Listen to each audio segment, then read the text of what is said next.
Namastê! Gente, hoje eu vim aqui falar sobre o eclipse que tá chegando agora. Perdão, aqui é a gripe. O eclipse tá chegando agora no dia aqui no Brasil. Olha, melhor, aí no Brasil vai acontecer no dia 17 de fevereiro, o primeiro eclipse, o eclipse solar, e o segundo eclipse, como vocês sabem, como eu vivo falando, como já deve ter um monte de vídeo aqui no canal, vocês sabem que eclipses vêm em pares, né? Então, no dia 17 de fevereiro é o primeiro, no dia 2 de março é o segundo eclipse acontecendo. Então, o que é um eclipse, né? Se a gente fosse falar assim, palavras-chave de um eclipse, vamos lá. Então, eclipse fala sobre transformação, eclipse fala sobre karma. Karma que pode ser acelerado, karma que pode ser queimado e karma que pode ser aberto. Sabe aquela história que abre, né? O eclipse vem e abre. Também eclipse fala de confusão, fala de caos, fala de desorganização, principalmente mental, e fala de, né, dessas questões escondidas. Bom, eclipse é relativo, né? Eclipse é um assunto que é sempre relativo a Sol e Lua e os nodos. Mas, obviamente, como eu sempre falo, os nodos lunares, conhecidos como Rahu e Ketu, eles não existem lá no céu. Você não olha no céu e fala, olha, eu acabei de ver Rahu aqui no telescópio. Não existe, né? Rahu e Ketu são pontos físicos no céu que, quando o Sol ou a Lua passam por ele, eles ficam parcialmente ou totalmente cobertos. Então, aí na astrologia védica, né, a gente fala deles com, né, tem toda uma história que conta como Rahu e Ketu nasceu, que vem daquela batida do oceano, quando eles estão procurando daquele líquido que traz a imortalidade, chamado Amrita. Então, gente, o eclipse sempre vai mexer com dois planetas fundamentais na nossa história, ou um ou outro, né? Porque ou o Sol vai estar encoberto ou a Lua vai estar num processo de eclipse. Mas, então, por sempre estar envolvendo o Sol e a Lua, eles acabam trazendo questões difíceis para a gente, porque o Sol e a Lua são, acima de tudo, importantes, muito importantes para manter a nossa claridade, luz e consciência mental, né? Então, o Sol e a Lua,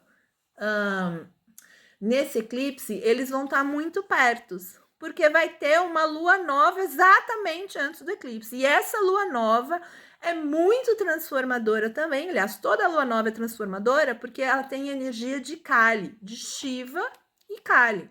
Se a lua cheia, Purnima, né? A gente fala sobre a lua nova, a gente chama de Amavasya, e a lua cheia a gente chama de Purnima. Então, a lua nova é aquela lua escura, que não tem luz. Então, é Shiva com Kali. A lua cheia é aquela lua de Vishnu e Lakshmi, né? Então, as histórias são diferentes, de lua nova e lua cheia. Então, a gente vai ter essa lua nova de Sol e Lua em Aquário, que é quando o Sol e a Lua chegam em Aquário com outras configurações acontecendo no céu, a gente tem o que chama de Mahashivaratri, celebração de Shiva. Aquário é um signo que a gente chama de Rudra, né? Tem energia de Rudra, e Rudra é a energia de Shiva. E Shiva é uma energia divina que é uma energia de limpeza, né? De transformação, de deixar o veneno para trás. A história lá, né? Que Shiva engole o veneno durante lá o processo da batida do oceano, que ele veneno sai, ele aspira o veneno e segura aqui na garganta, e por isso ele fica todo azul, né? Entre outras histórias que se contam, depende da qual você está lendo, né? Da fonte. Então tem muito a ver com veneno. E aquário, né? Eu dei uma aula sobre aquário, deixei disponível para o pessoal lá que está no grupo do WhatsApp da comunidade. A comunidade é um lugar onde eu ensino astrologia védica.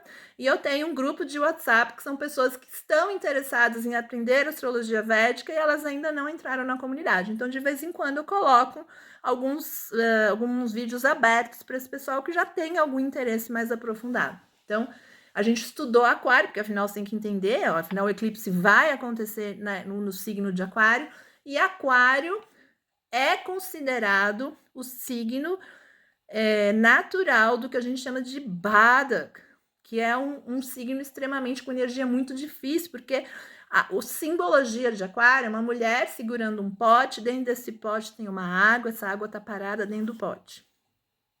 E água parada dentro do pote pode virar um fermentado, um álcool, né? Pode virar uma medicina ou pode virar um veneno.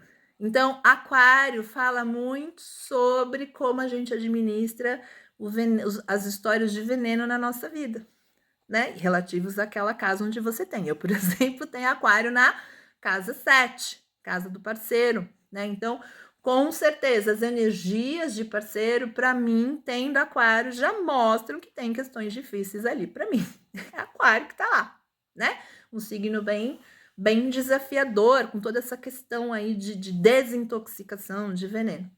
E nesse dia, nesse eclipse, logo após o Mahashivaratri, que é essa lua, né? Essa lua nova, essa Amavasya que acontece, que a gente passa a noite inteira fazendo ritual para Shiva, quem faz ritual para Shiva, e aí eu recomendo, se você faz mantra para Shiva, se você já tem algum mantra, é um momento legal para você fazer isso, e é durante a noite que a gente faz, apesar de que a gente não se recomenda fazer mantra de noite, mas no Shivaratri a gente faz, né? Passa a noite inteira fazendo mantra para Shiva.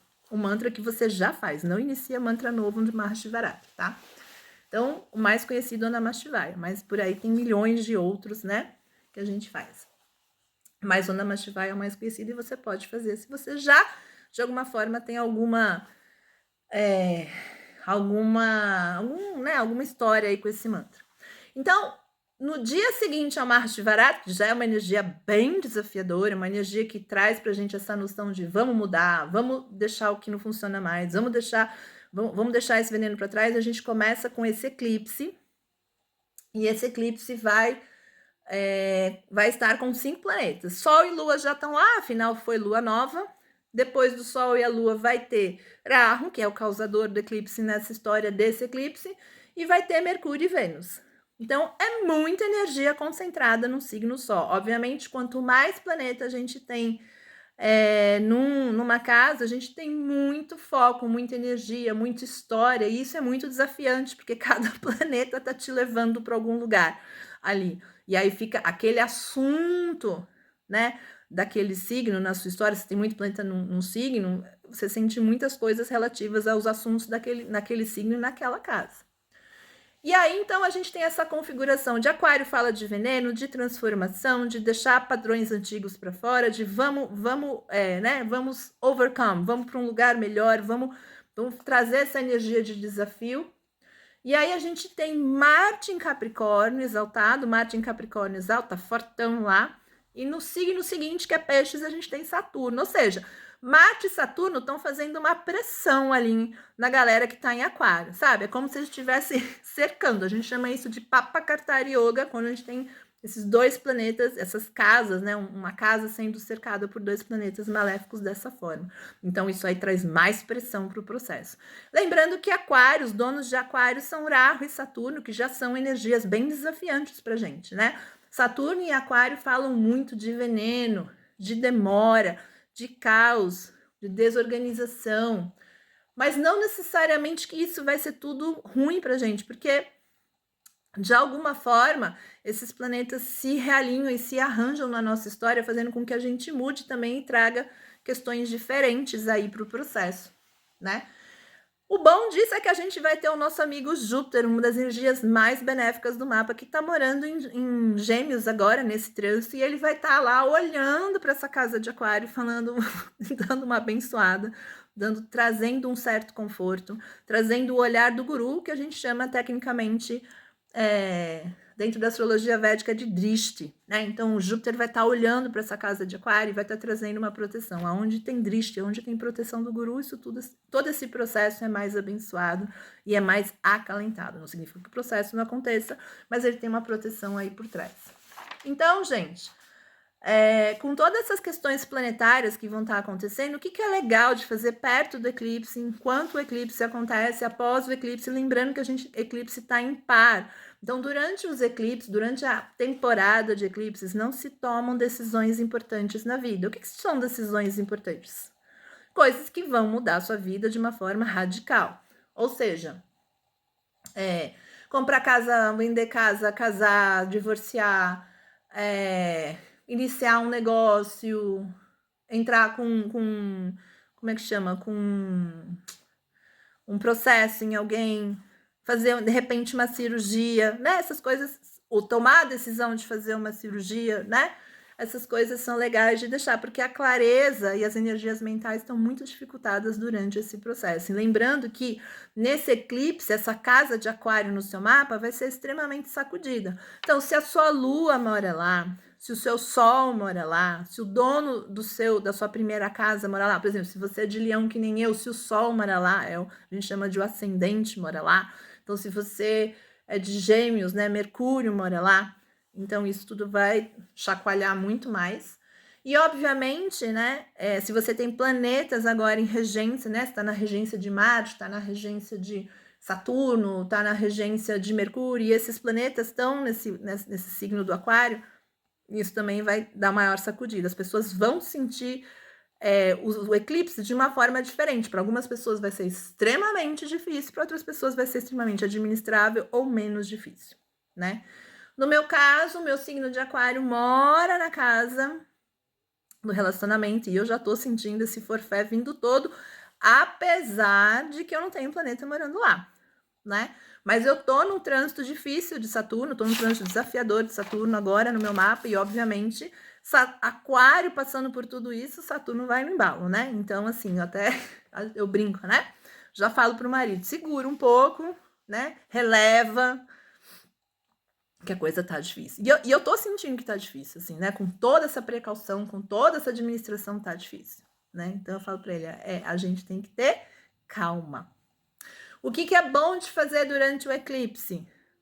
Eclipses solares, principalmente práticas meditativas, mantra. Cris, não faço mantra, não faço prática meditativa, então senta, fica quietinho, desconecta, né? Se você pode, obviamente, né? Se você pode, faça jejum total, jejum parcial. Se puder, não tome água, não é legal tomar água durante o eclipse. Banho a gente toma antes do eclipse e depois a gente toma após o eclipse acabar. Eu vou deixar aqui os horários, os times relativos a Brasil, Estados Unidos, não dá para deixar de todos, outros países, mas vou colocar alguns e você pode procurar aí nos sites também na internet se você está em outros lugares aí do mundo, né? Que mantra fazer durante o eclipse? Eu vivo mandando o mesmo mantra, mas eu vou colocar aqui no link também que mantra você pode fazer. Eu faço japamala de proteção para mim, para o meu marido, para minhas 2 filhas, né? Por quê? Porque o eclipse abre histórias no nosso mapa, principalmente dependendo de como tá essa casa aí na sua história. E aí essa história se reverbera nos próximos 6 meses, você vai ver. Então é legal observar. Na verdade, a grande proposta, né, da astrologia védica é uma observação sobre a sua própria biografia aliado a uma leitura do mapa, que é essa proposta da Gori lá na comunidade. Bom, gente, eu desejo então para vocês aí um eclipse, né? E outra coisa que é legal de falar é que Aquário fala muito, Rahu é um dos donos de Aquário, então fala muito de tecnologia, né? Rahu está muito conectado à tecnologia, então essa coisa do AI, né? Então essa dicotomia, né? Essa história tão complexa. Geralmente, eclipses eles precedem caos também, desorganização mental. Então é um momento para evitar entrar em briga, confusão, discussão. Como? Não discutindo. Mesmo que você ache que você tem para falar, é muito importante. Mesmo que você ache que tem que ser falado, segura. Deixa essa situação difícil passar, deixa essas energias que estão aí apontando, dá uma segurada e deixa para lá. E, obviamente, observa a casa e o que tá lá nessa casa, né? Se é casa 1, casa 2, casa 3, casa 4, casa 5, casa 6, né? Qual casa for, os elementos, os assuntos dessa casa vão estar realmente sendo bem, como se diz, né? Bem estimulados durante esse eclipse e podem abrir questões difíceis durante esse eclipse. Então, eu desejo para todo mundo um ótimo eclipse. Principalmente, eu sempre falo, não é você querer fazer tudo, né? Se de repente você nunca fez nenhuma rotina no eclipse, não é de repente querer fazer tudo, mas faça pequenos passinhos, né? De repente não dá para fazer manto, de repente não dá para não comer, né? Porque se de repente vai estar fora de casa, vai estar cansado. Então, assim, ficar mais quieto, se isolar, ficar mais com você, procurar ver ou procurar visualizar coisas positivas, porque o mental da gente vai estar realmente mais complicado e sempre fica em todo eclipse. Obviamente, isso varia dos mais elementares níveis até os mais complexos. Lembrando que casa 11, né, Aquário, fala de muita transformação, de muita limpeza, desintoxicação. Não é à toa que o dia lunar 11 é considerado também um dia de jejum, né? O Ekadashi. Então, eu vou falar, o Ekadashi, vamos fazer, né? Essa energia do 11 é muito Rudra, né? É muito deixa embora, transforma, vê o que não está funcionando. Então, obviamente, no meu relacionamento, o que não funciona? E é tão claro isso, eu vejo tão claramente, né? O que não funciona mais nesse relacionamento? Não é porque fica ruim, gente. A gente começa a entender, né? Essas camadas vão subindo e a gente fala, poxa, mas isso realmente não funciona mais. A gente tem que mudar. Então, o processo é bem por aí. Então, um ótimo eclipse. Eu vou deixar alguns links de mantra, de horários, né? Para onde começa, quando acaba. E também de lembrar, né? Que o próximo eclipse vem logo depois, né? No Brasil vai ser dia 2 de março. Então, entre esses eclipses é época de stay low, né? Vamos na mãe. Tá bom, gente? Então, um ótimo eclipse para todo mundo. A gente vai se falando por aqui. E Dani Avado.